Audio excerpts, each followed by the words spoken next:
Sir assembly session జరిగింది కదా, ఎలా జరిగింది? గతానికి ఇప్పుడు తేడా ఏం కనిపించింది మీకు? అసెంబ్లీ సెక్షన్ చాలా హుందాగా, చాలా పీస్‌ఫుల్‌గా, ఒక మంచి గౌరవ పద్ధతిగా, గౌరవమైన సభలాగా జరిగిందిప్పుడు. గతంలో లాగడ లాగడ సభ ఎలా ఉండేదంటే చాలా దరిద్రంగా, అసలు చూడటానికి అసహ్యం వేసేది. అంటే బొత్స గారు అంటున్నారు కదా, గతంలో ఏదైతే ముఖ్యమంత్రి ఎవరైతే జగన్మోహన్ రెడ్డి గారు సభలో లేరు, ఆయన గురించి మాట్లాడడానికి వీలు లేదు, చర్చ జరగడానికి వీలు లేదు అన్నట్టు మాట్లాడుతుంది. దాన్ని ఎలా చూస్తారు మీరు? బొత్స సీనియర్ నాయకుడిగా కానీ కనీసం కనీసం ఆయన విలువ, బుద్ధి తెలిసినోడు అలా మాట్లాడు. ఇప్పుడు చంద్రబాబు నాయుడు గారు గతంలో సభలో లేకుండా ఎన్ని మాటలు మాట్లాడారు వీళ్ళు? చూడండి, బాబు గారు సభలో లేనప్పుడు ఎన్ని మాటలు మాట్లాడారు వీళ్ళు? అంత రోతగా మాట్లాడారు.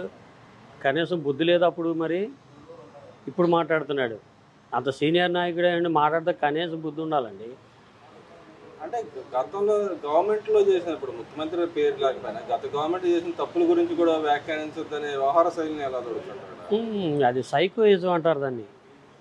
సైకోయిజం అంటే మాదేమీ బయటికి రాకూడదు, మేము చేసిన తప్పులన్నీ బయటకు రాకూడదు, మేము తిన్నాం, దిగమింగాం, అన్నీ చేసుకున్నాము, మా తప్పులేమి బయటికి చెప్తారు ఎందుకు మీరు? బయటికి రాకూడదని ఒక సైకోయిజం. అంటే మరి వాళ్ళ నాయకుడు ఏమన్నా అసెంబ్లీకి రాలేదు, వాళ్ళ మరి ఎమ్మెల్సీ ఉన్న ప్రతిపక్ష నాయకుడు ఏమన్నా ఆయన వెళ్ళి పోరాడాడు. మరి ఆయన తరపున ఈయన కూడా వచ్చి అసెంబ్లీలో పోరాడచ్చు ఆయనలాగా, ఎందుకని రాలేదంటారు? ఆయన వచ్చే ధైర్యం ఎక్కడ ఉంది? ఇప్పుడు దిగమింగిని అన్నీ బయటికి లాగుతారేమో. ఇప్పుడు కట్టలు కట్టలు తినేశారు కదా, లిక్కర్ స్కాము, శాండ్, మైను, ఇవన్నీ దిగమింగేశారు కదా, ఇవన్నీ బయటికి లాగి ఎండగడతారేమోనని ఒక భయం జగన్కి. ఆ భయపడిపోయి అసెంబ్లీ అంటేనే భయం వేస్తుంది జగన్కి. అసెంబ్లీ గేట్ తొక్కాలంటేనే భయం వేస్తుంది అతనికి. గతంలో పవన్ కళ్యాణ్ కూడా అన్నారు, ఆయన సభలో అన్నారు, నేను గేటు కూడా తాకనేను అన్నారు, రోజే కానీ వీళ్ళు కానీ అన్నారు, నేను తాకానని చెప్పి అన్నాడు. దాన్ని ఎలా చూడొచ్చు అంటారు? నాకు చంద్రబాబు నాయుడు గారు ఇంకొక 30 ఏళ్ళు ఆయన ఉండాలి అన్నట్టుగా చెప్తున్నారు కదా, దాన్ని ఎలా చూస్తారు? బాబు గారా? బాబు గారు ఉంటారు, బాబు గారు చేసే హుందాతనం, ఆయన పద్ధతి ఆయన బాగుంటుంది.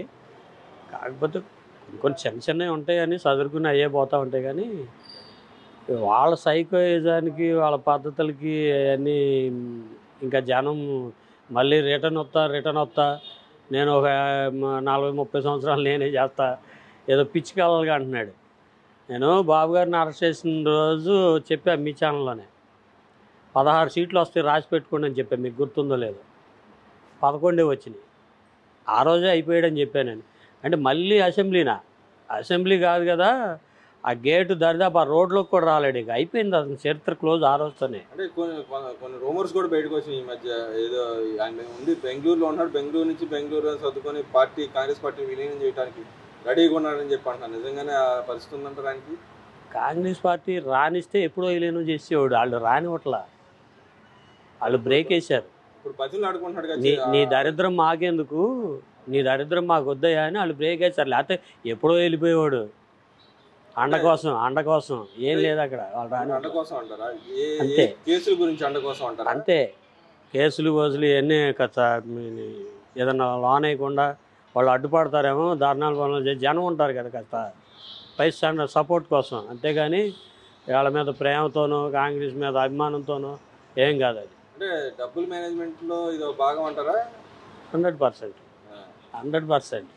అంటే ఇక్కడ మనం చూసుకుంటే ఇన్ని రోజులు మరి బీజేపీతో అండగా ఉన్నాడు కదా, ఇప్పుడు ఎందుకని మరి బీజేపీని వదిలేసి వెళ్ళిపోతే ఆయన వదిలేస్తారని అనుకుంటారా? అంటే బాబు గారిని చూస్తే భయం వేస్తుంది అతనికి. ఎక్కడైనా స్లిప్ అయ్యి కేంద్ర గవర్నమెంట్ బాబు గారు చెప్పింది నీ లోన్ వేస్తారు, కేసులు మళ్ళీ బయటకు వస్తాయి అన్నీ, బాబు గారిని చూసి భయపడుతున్నాడు. అంటే మరి వాళ్ళ నాయకులు అన్నా ఈయన మూర్ఖత్వం మూలం మేము బయటికి వెళ్ళిపోతున్నాం, ఆయన ఎవరి మాట ఎండు మమ్మల్ని కలవడం అని చెప్పి వాళ్ళ నాయకులు చెప్తున్నారు. కరెక్టేగా మరి. వాళ్ళు ఉండరు, వాళ్ళు అయిపోయింది వాళ్ళ చాప్టర్. వాళ్ళు ఇతను ఒంటరి అయిపోతాడు చూడండి, ఇతను ఒక్కడే ఉంటాడు, చివరికి ఎవరు ఉండరు. ఆ భయంతో బెంగళూరు నుండి అటు నుంచి అటు కాంగ్రెస్ పార్టీలో లేదు, పొందలేదు, కాంగ్రెస్లో రానివ్వరండి. రానిచ్చి ఎప్పుడు కల్పించేవాడు. ఇతను మెల్లిగా అన్ని చదువుకుని లండన్ వెళ్ళిపోతాడు అనుకుంటున్నారు జనం. అంటే జనంలో బాగా టాక్ ఉంది. మరి మీరు అంటున్నారు లండన్ వెళ్తాడు, లండన్ వెళ్ళడానికి పర్మిషన్ కావాలి కదా, మరి అక్కడికి వెళ్ళి దొంగతనంగా వెళ్తారంటాడా? దొంగతనం సిబిఐ ఉందిగా, సిబిఐ ఎవరి మనుషులండి? జగన్ సొంత మనుషులు వాళ్ళే. అదేంది గవర్నమెంట్ మనుషులు అదే 10 సంవత్సరాలు అయినా కనీసం ఒక వాయిదాకి వెళ్ళలేదు జగన్ సిబిఐ కోర్టుకి. కానీ మరి ఇప్పుడు అడుగుతుందిగా, కోర్టు రమ్మంటుందిగా, మరి రమ్మన్నా వెళ్ళడు. వాళ్ళు సిబిఐ పోర్ట్ చేస్తే కదా ఇక్కడ కోర్టు రమ్మంటది. కోర్టు ఏం చేస్తుంది? రమ్మంటది. వీళ్ళు కోర్టుకి వెళ్ళట్లేదు, అరెస్ట్ చేసి తీసుకురామని కోర్టు ఆర్డర్ వేస్తే సిబిఐ తీసుకెళ్ళి, అసలు సిబిఐ వాళ్ళ మనుషులు అవుతే ఇంకేం వెళ్తారండి? మరి వాళ్ళ ఎంపీ గారు, రాజ్యసభ ఎంపీ గారు పిల్లి సుభాష్ చంద్రబోస్ గారు అసలు రాష్ట్రంలో లా అండ్ ఆర్డర్ లేదు, అన్ని అక్రమాలు జరుగుతున్నాయి, మా మీద దాడులు జరుగుతున్నాయి అని చెప్పి చెప్తున్నాడు. మరి నిజంగా నా పరిస్థితి ఉందంటే రాష్ట్రం కనీసం అంత సీనియర్ నాయకుడు, అంత తెలివితేటలు అన్ని ఉందాగా ఉన్న మనిషి అలాంటి పిచ్చి మాటలు మాట్లాడతాం ఎంత జనంలో ఎంతవరకు కరెక్ట్ అంటారు? చాలా రాతకలేదు ఆయన అవి మాట్లాడతాం. అది సీనియర్ నాయకుడు మళ్ళీ మాట్లాడేటప్పుడు కొంచెం నీకు ఉందాతనం కూడా కాపాడుకోవాలి జనంలో. కానీ అలా ఇంకో ఎంపీ గారు అంటున్నాడు, నా మీద అన్యాయ అక్రమంగా కేసులు ఇరికిస్తున్నారు, మద్యం లిక్కర్ కేసులు నాకు సంబంధం లేదంటున్నాడు. అయ్యి అసలు ఆయనకి తెలియదు, వాళ్ళ నాన్నకి. అసలు పసిపిల్లలు నోటు అట్టిపండు పెడితే కొరకలేరు. అంటే పసిపిల్లలు అయితే ఎంపీగా ఎమ్మెల్యేగా పోటీ చేయడం అనర్హులు కదా. అనర్హులు అంటే మా జనం వాళ్ళ దృష్టిలో పసిపిల్లలు, జనం దృష్టిలో వాళ్ళు ఏం చేస్తారో అన్నీ తెలుసు. అంటే వాళ్ళు అనుకుంటున్నారు మేము పసిపిల్లలు మాకేం తెలియదు అని జనం అనుకుంటున్నారు. తప్పది. జనానికి అన్నీ తెలుసు, చట్టాలకి అన్నీ తెలుసు. కాకపోతే ఏంటంటే వాళ్ళు ఏదో రకంగా తప్పించుకోవాలని అయ్యే కొడుకులు చూస్తున్నారు. ఇక్కడ అసెంబ్లీ స్పీకర్ గారు నేను కొన్ని వ్యాఖ్యలు చేశారు. వాళ్ళ వైసీపీ ఎమ్మెల్యేలు కొంతమంది వచ్చి దొంగతనంగా వచ్చి దొడ్డిదారిని వచ్చి వాళ్ళకి కావాల్సిన లబ్ధి చేకూర్చే ఏ అంశాలను అవన్నీ తీసుకొని హాజరేసుకొని వెళ్ళిపోయారు కనపడకుండా. ఆయన దాని మీద మీరు సభకు రావాల్సిన వ్యక్తులు మేము ఆల్రెడీ ఎలా చేస్తామో మీరు ఎందుకు రాకుండా ఇలా దొంగతనంగా రావాల్సిన అవసరం ఉందని ఆయన అన్నాడు. వాళ్ళ ఎమ్మెల్యేని మేము దొంగతనంగా ఏం రాలేదు, మేము వచ్చాం దొడ్డిదారిని ఏం రాలేదు, మెయిన్ దారిలోనే వచ్చి వెళ్ళామన్నాడు. దాన్ని ఎలా చూడొచ్చు అంటారు? మెయిన్ దారిలో అసెంబ్లీలో కూర్చోవాలిగా. ఇప్పుడు జగన్ వచ్చాడండి, ఒకరోజు వచ్చాడు వెళ్ళిపోయాడు. అది ఉంటే ఉంటుంది సభ్యత్వం, పోతే పోద్ది అనుకుని అతను వదిలేసుకున్నాడు, రావట్లేదు. ఈ ఉన్న 10 మంది ఏం చేస్తున్నారు? అసెంబ్లీలోకి వెళ్ళకుండా దొడ్డిదారిని వచ్చి వెనకాల సంతకాలు పెట్టేసి ఆదరించుకుని వెళ్ళిపోతున్నారు. అంటే వీళ్ళు కాపాడుకుంటున్నారు వీళ్ళు. అతను పోతే పోయాడు ఉంటే ఉన్నాడు, మనకెందుకు, మనకు జనం ఓట్లు వేసారు కదా, మన బతుకులు మనం కాపాడుకుందామని వీళ్ళు ఈ దొంగతనంగా వచ్చి, అంటే పబ్లిక్ అసెంబ్లీలో వచ్చి మాట్లాడితే మళ్ళీ ఆయన చూస్తాడు కర్ణాటక నుంచి అని, బెంగళూరు నుంచి అని. అంటే ఇక మరి గతంలో ఆయన ముఖ్యమంత్రిగా ఉండగా నేను ₹1 తీసుకుంటాను, నాకు అవసరం లేదు, డబ్బులు అవసరం లేదు అన్నాడు. మరి ఇప్పుడు అసెంబ్లీకి వస్తే అసెంబ్లీలో కూడా గవర్నమెంట్ పే చేస్తుంది, డబ్బులు పే చేస్తుంది.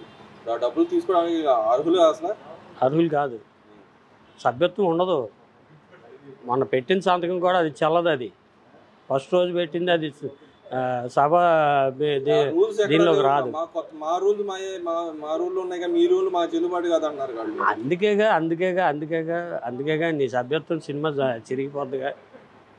చిరిగిపోతే మళ్ళీ కోర్టుకి వెళ్ళాల్సింది కాదు, ఎమ్మెల్యే కూడా కాదు కాబట్టి మరి సాధారణ పౌరుడు అవసరంలా. సిబిఐ ఉంది సపోర్ట్, కోర్టుకి అవసరం. వాళ్ళ లైవ్లు అన్ని చూపించి వాళ్ళే చేస్తారు. అసలు కోర్టుకి వెళ్ళడండి, కోర్టుకు తీసుకెళ్ళమనండి. అసలు అంత చట్టం గొప్పదే కానీ అందులో ఏవో లుసుగులు ఉన్నాయి, వాళ్ళ ఏదో పడుతున్నారు అంతే. ఏమండి అవినాష్ రెడ్డి అరెస్ట్ చేయగలిగారా? ఏమండి